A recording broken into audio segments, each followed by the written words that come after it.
Hey guys, Hyler Tamerlane back with more Obscurities in miniature, and today we're going to look at Datsue Ba and the Seishin. So, in this box we have the old lady of the underworld, Datsue Ba, and her Seishin, which you get 3 of, which are kind of handy because I think you use them if you're going to play with Kirai and Malifaux. Now these are the old 2nd edition. By the time you're watching this, 3rd edition is either out or just about to be out. But I love the Seishin. Not so much Datsue Ba. Datsue Ba is supposed to be the old crone who lives in the underworld by the river of the dead, and I want to say she like flayed the skin off the lost souls or something that lived down there. I don't know. I'm not as up on my crazy Japanese mythology as I probably should be. Well, that's my kids. Maybe they know. I know they have like a Jigoku book. Something on the world of the dead. I remember looking at that. So she's quite a few parts, actually, which is kind of surprising. I thought she'd be a lot bigger. She actually fits on a 30mm base, whereas, I don't know, for some reason I pictured her being a lot larger. I didn't ever see a built one, but I'm lazy and don't look online that often. Where is her actual face? Is it attached to her head? No. Main body itself doesn't seem like it's too bad. We have like all these parts for the head. It's okay. And then over here we have the Seishin themselves. So they're a lot smaller than I thought. Of course, they're in parts all over the place, and it's going to take some work trying to figure out which is which. So they're basically these disembodied floating dragon heads that are kind of erupting out of the ground, I guess. I don't know how else to describe them, but I don't know. It's not very helpful. How would I describe them? I'm not sure. I think floaty dragon heads is probably the most appropriate, but they look pretty simple to build. And in typical Malifaux faction, we do have these tiny little whiskers, and I don't know, that looks like the mustache on one side, or its chin beats me. I'm not sure, but we'll get it put together and we'll see how that goes.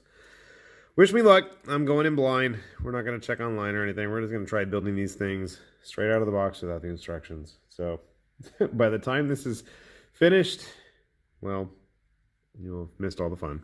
Oh well. Alright, we got Datsue Ba all finished up here with her Seishin. Seishin. My son's giving me dirty looks for my cruddy Japanese, and I know he wants to correct me, but I'm not going to let him. Anyway, Datsue Ba, I don't know why. I was expecting her to be a lot bigger. I don't know why. I pictured her like the Amanozako figure, who's like the big giant floaty goblin lady, but she's huge, whereas Datsue Ba here is just about the same size as a regular Malifaux figure. If she's on a base, if not smaller. I mean, she is an old hunched over, you know, I don't know how old lady at this point. I mean, she's infinitesimally old if she's supposed to be sitting there at the river of the dead, you know, flaying the skin off of lost children and fun stuff like that. So her face is an interesting build. It just, the way her hair all kind of pooled around it. I didn't do the best job gluing her hand on, but yeah, whatever. So, I don't know. I'm sure you could find some kind of use for an old crone figure in various tabletop battles of some sort. And honestly, it was her Seishin that I was most interested in because they're just weird, disembodied heads and torsos of dragon things. I mean, this one's a bit more kind of Shishimai looking, whereas this dude's like just full-on dragon. And I have no idea what they are. I've try to do my due diligence online, you know, researching these, and I'm sure it's in one of the Malifaux books, but I don't know where I put any of them, so I can't really research it in the books anymore, sadly.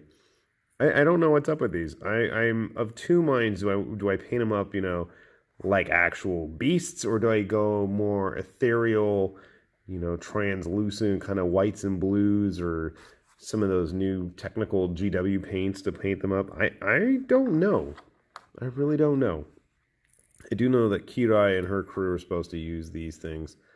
So maybe there's some background info. I should probably go look at Kirai then, because I'm sure there'd be something with her and their relation.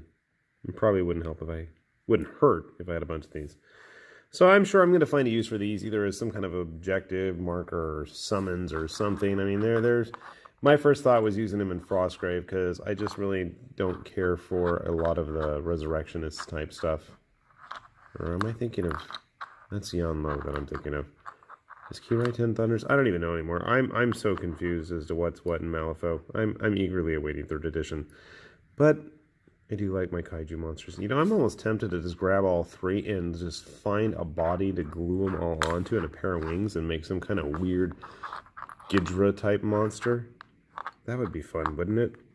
That would require a lot of work on my part, and I don't know if I'm up to that task. But it is an interesting kit, and I guess if you're going to run Kirai Datsue Ba and her buddies here, seems like a pretty good choice. But considering at the fire sale prices that a lot of the Malifaux stuff seems to be going at these days, I'm sure you can find them pretty cheap. And if you are creative or adventurous in your model making skills, I'm sure you can find a use for some kind of old wizened woman, evil witch magic user type, and her giant floaty animal heads. That said, this is High Lord Tamerlane trying to scratch my head and figure out what I'm going to use her for too. In the meantime, check out some of the other videos we've got, because there's plenty of them and there's plenty more coming. We'll see y'all later. Bye-bye.